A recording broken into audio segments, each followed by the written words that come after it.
Assalamualaikum warahmatullahi wabarakatuh.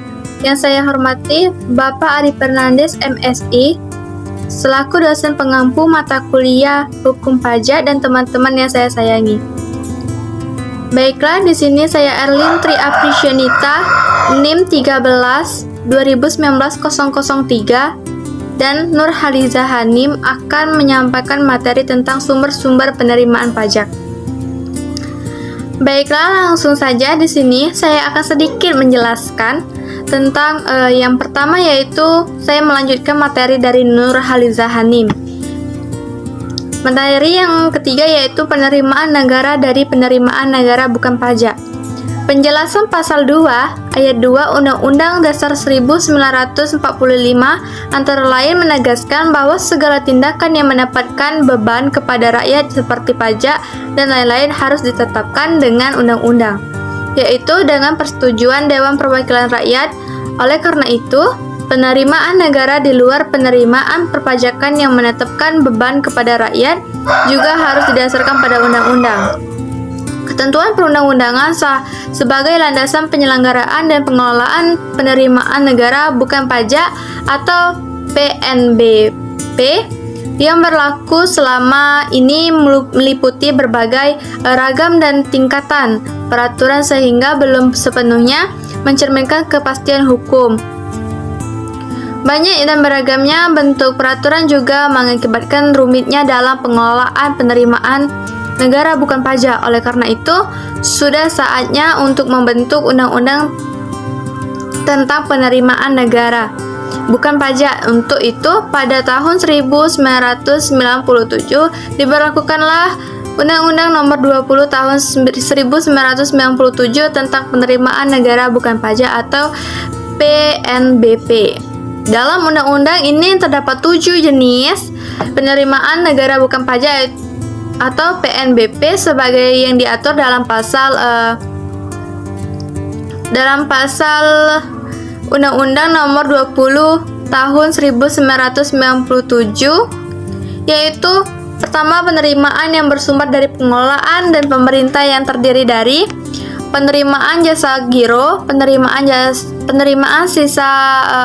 sisa anggaran pembangunan dan sisa anggaran rutin. Penerimaan dari pemanfaatan sumber daya alam yang terjadi dari royalti di bidang perikanan dan royalti dari bidang kehutanan. Royalti juga di bidang pertambangan. Yang dimaksud dengan royalti itu apa sih? Nah, royalti itu adalah pembayaran yang diterima oleh negara sehubungan dengan pemberian izin atau fasilitas tertentu dari negara ke pihak lain untuk memanfaatkan atau mengelola kekayaan negara, misalnya royalti di bidang kehutanan. Penerimaan dari hasil-hasil pengelolaan kekayaan negara yang dipisahkan yang terdiri dari bagian laba pemerintah, hasil penjualan saham pemerintah, dividen. Yang dimaksudkan dengan dividen adalah pembayaran berupa keuntungan yang diterima oleh negara atau orang badan tertentu sehubungan dengan keikutsertaan mereka selaku pemegang saham dalam suatu perusahaan. Terus, yang keempat itu penerimaan dari kegiatan pelayanan yang dilaksanakan oleh pemerintah. Sistem pemungutan penerimaan negara bukan pajak ini ditetapkan oleh instansi pemerintah dan dihitung sendiri oleh kewajiban pajak atau wajib pajak. Yang ditetapkan oleh pemerintah adalah jenis penerimaan negara bukan pajak atau PNBP yang menjadi terutang sebelum wajib bayar menerima manfaat atas kegiatan pemerintah seperti pemberian hak paten dan pelayanan pendidikan. Maka penentuan jumlah penerimaan negara bukan pajak ini ditetapkan oleh pemerintah, sedangkan yang dihitung sendiri oleh wajib pajak. Dalam hal ini penerimaan negara bukan pajak menjadi terutang setelah menerima manfaat seperti pemanfaatan sumber daya alam. Kemudian materi yang keempat yaitu penerimaan negara dari hasil perusahaan negara. Negara sebagai badan hukum publik dapat juga ikut dalam dalam lapangan perekonomian seperti hal orang partikelir. Laba yang diperoleh perusahaan negara adalah pendapatan yang negara dimasukkan dalam anggaran pendapatan negara yang tergolong dalam perusahaan. Negara adalah semua perusahaan yang modalnya merupakan kekayaan negara Republik Indonesia yang tidak melihat bentuknya. Pada masa lampau terdapat banyak sekali perusahaan negara yang mempunyai aneka ragam bentuk. Melalui Undang-Undang Nomor 19 PRP tahun 1960, pemerintah telah mengadakan penyeragaman bentuk perusahaan negara tersebut. Meskipun hasilnya belum begitu menggembirakan karena masih didapati bermacam bentuk perusahaan negara. Kemudian dengan Undang-Undang Nomor 9 Tahun 1969 untuk bentuk perusahaan ini diatur lebih lanjut dan digolongkan dalam Persero, Perum, dan Perjan. Ketiga bentuk negara tersebut di atas adalah perusahaan negara berstatus IBW. Apa sih itu IBW? Indonesian Beveridge 1927 nomor 419. Untuk dapat berstatus IBW, perusahaan itu perlu ditunjuk dengan undang-undang atau organisasi umpamanya. Yang ke-1 yaitu perusahaan garam dan soda, yang kedua yaitu percetakan negara, yang ketiga yaitu jawatan penggadaian, yang keempat jawatan kereta api, yang kelima pos dan telekomunikasi. Baik, di sini saya juga akan menjelaskan tentang ICW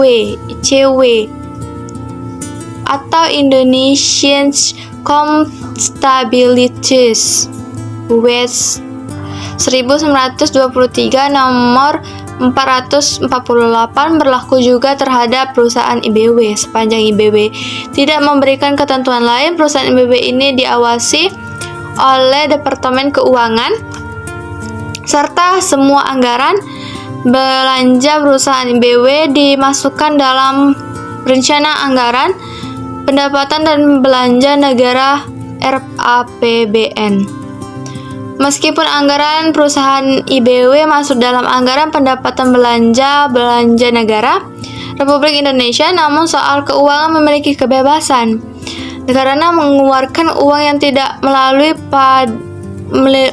mandat, seperti untuk gaji pegawai dan lain-lain.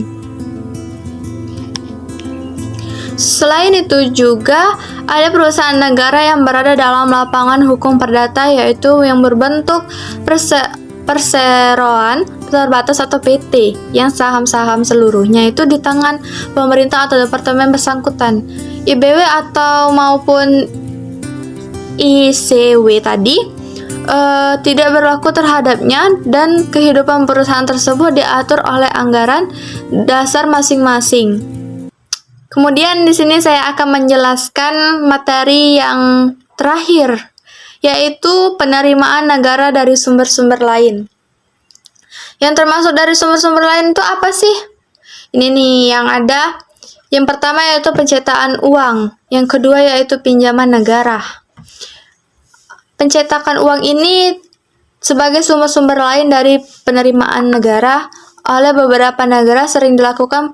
Pemerintah Indonesia pernah melakukannya dalam rangka memenuhi kebutuhan akan investasi negara untuk membiayai pembangunan yang mencerminkan dalam anggaran belanja pembangunan. Secara otomatis sebenarnya dapat saja dilakukan oleh pemerintah kapan saja, tetapi cara ini tidak populer karena membawa akibat yang sangat mendalam di bidang ekonomi. Oleh karena itu, defisit tersebut ditutup dengan melalui pinjaman atau kredit luar negeri yang berasal dari kelompok negara donor. Kemudian yang kedua yaitu pinjaman negara. Pinjaman negara itu apa sih? Sumber-sumber lainnya dari pinjaman negara itu, dari penerimaan negara itu pinjaman negara. Dalam anggaran pendapatan dan belanja negara atau APBN, penerimaan negara dari pinjaman tersebut merupakan penerimaan pembangunan yang sebenarnya juga merupakan uang muka pajak yang kelak kemudian hari menjadi beban bagi generasi mendatang. Pinjaman negara terdiri dari pinjaman dari dalam negeri dan luar negeri. Pinjaman negara dalam negeri itu terbagi menjadi dua, yaitu pinjaman dalam negeri jangka pendek.